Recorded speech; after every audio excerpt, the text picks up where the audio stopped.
بڑائی مارنے والوں کو یعنی اپنی بڑائی بیان کرنے والوں کو دوست نہیں رکھتا۔ اللہ رب العزت کن لوگوں کو دوست رکھتے ہیں؟ احسان کرنے والوں کو، نیک اور احسان کا رویہ اختیار کرنے والوں کو اللہ رب العزت دوست رکھتے ہیں۔ اب یہاں سے پڑھیں گے کہ سورہ نساء کی اس آیت میں ہمیں پڑوسیوں کے ساتھ نیک سلوک کرنے کا حکم دیا گیا ہے۔ پڑوسی وہ ہے جو ہمارے گھر کے قریب ہو، ان کا ہم پر بہت بڑا حق ہے۔ اگر وہ نسب میں ہم سے قریب ہو اور مسلمان بھی ہو تو اس کے 3 حق ہیں: پڑوسی کا حق، قرابت داری کا حق یعنی رشتہ داری کا حق، اور اسلام کا حق کیونکہ وہ مسلمان ہے۔ اسی طرح اگر وہ قریبی ہے لیکن مسلمان نہیں ہے تو اس کے 2 حق ہیں: ایک پڑوسی ہونے کا حق اور دوسرا قرابت داری کا یعنی رشتہ داری کا۔ اور رشتہ میں دور ہے اور رشتے میں دور ہے اور مسلمان بھی نہیں تو اس کا ایک حق ہے یعنی پڑوسی کا حق۔ اور اس صورت میں بھی ہمیں اپنے پڑوسی کا خیال رکھنا چاہیے اور اس کی ہر ممکن مدد کرنی چاہیے۔ پڑوسیوں کے حقوق کی اہمیت کا اندازہ اس حدیث سے لگایا جا سکتا ہے جو حضرت ابو ہریرہ رضی اللہ تعالی عنہ، جو کہ نبی پاک صلی اللہ علیہ وسلم کے ایک صحابی تھے، ان کا نام حضرت ابو ہریرہ رضی اللہ تعالی عنہ ہے، ان سے روایت ہے یعنی انہوں نے یہ حدیث ہمیں بتائی ہے کہ رسول اللہ صلی اللہ علیہ وسلم نے فرمایا پڑوسیوں کو تکلیف دینے والا شخص جنت میں داخل نہیں ہو سکتا۔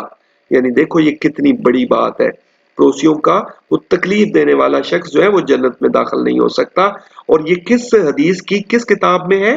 یہ صحیح مسلم میں ہے، یعنی یہ والی حدیث صحیح مسلم میں بیان کی گئی ہے اور یہ بڑی سخت حدیث ہے۔ اس کا مطلب ہے کہ ہمیں اپنے پڑوسیوں کا لازمی طور پر خیال رکھنا چاہیے۔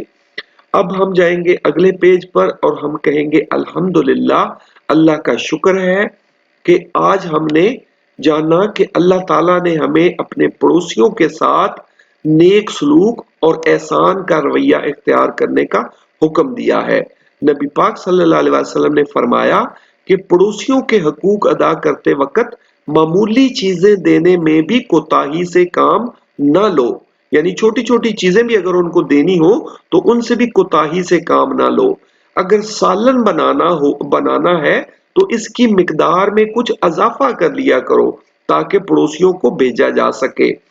گھر میں کھانا تیار کرتے وقت اس بات کا خیال کیا جائے کہ کھانوں کی تیاری کے وقت پیدا ہونے والی خوشبو سے پڑوسی کو تکلیف نہ دی جائے۔ یہ نہ ہو کہ ایک گھر سے روزانہ قسم یعنی بہت ساری قسموں کے کھانوں کی خوشبو مہکتی رہے اور ساتھ والا پڑوسی بھوکا رہے، یعنی یہ کام بھی ہم نے نہیں کرنا۔ ہم نے اگر تھوڑا اچھا کو کھانا بنانا ہے، کوئی خاص کھانا بنانا ہے تو پھر ہمیں چاہیے کہ تھوڑا زیادہ بنا لیں اور اپنے پڑوسی کو بھی وہ بھیجیں۔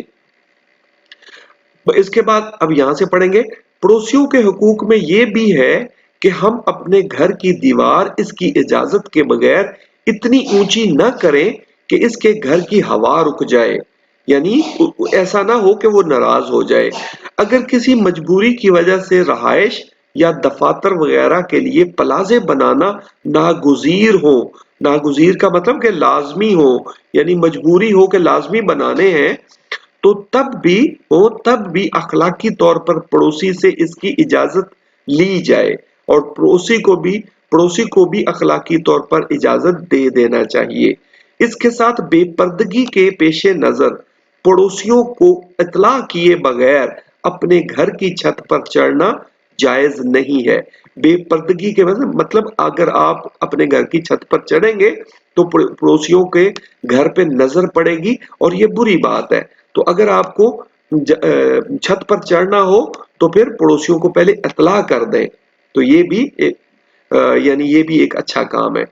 اب آخر میں مومن کی شان یہی ہے کہ وہ پڑوسیوں کی عزت کرنے اور ان کی عزت کی رکھوالی کرنے والا ہوتا ہے۔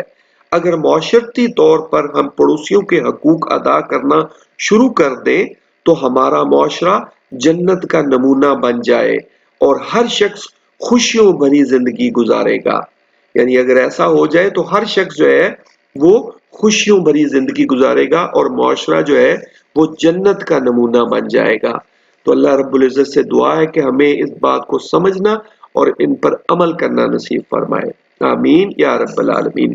اب آپ نے کیا کرنا ہے، ہمیشہ کی طرح آپ کو یاد ہے، آپ کو پتا ہے کہ آپ کا کلاس ورک یہ ہے کہ آپ نے 4 سوال بنانے ہیں اسی ٹاپک پر، اسی موضوع پر، اور پھر آپ کا ہوم ورک یہ ہے کہ آپ نے یہی باتیں، جتنی باتیں آپ نے آج سمجھی ہیں کہ پڑوسیوں کے حقوق کا کیسے خیال رکھنا ہے، کیا کیا کرنا چاہیے، اور اللہ رب العزت نے ہمیں کس آیت میں یہ حکم دیا ہے کہ پڑوسیوں کا خیال رکھنا ہے، قرآن پاک کی آیت کا حوالہ آپ کو یاد ہونا چاہیے۔ آپ کو یہ یاد ہونا چاہیے کہ حضرت ابو ہریرہ رضی اللہ تعالیٰ عنہ نے جو حدیث بیان کی ہے وہ کتنی سخت حدیث ہے، اور وہ کس حدیث کی کس کتاب میں، آپ کو یہ بھی یاد ہونا چاہیے۔ اور پھر آپ کو یہ ساری باتیں جو ہے 4 لوگوں کو آگے پہنچانی چاہیے۔ یہ مسلمان کا کام ہے کہ اللہ کا پیغام آگے دوسروں تک پہنچائے۔ تو آپ نے یہ انشاءاللہ یہ کام لازمی کرنا ہے، اوکے؟ 4 لوگوں تک آپ نے آج کے موضوع کی جو بنیادی پوائنٹس ہیں وہ پہنچانے ہیں، رائٹ؟ چلیں شاباش، ٹیک کیئر اینڈ اللہ حافظ۔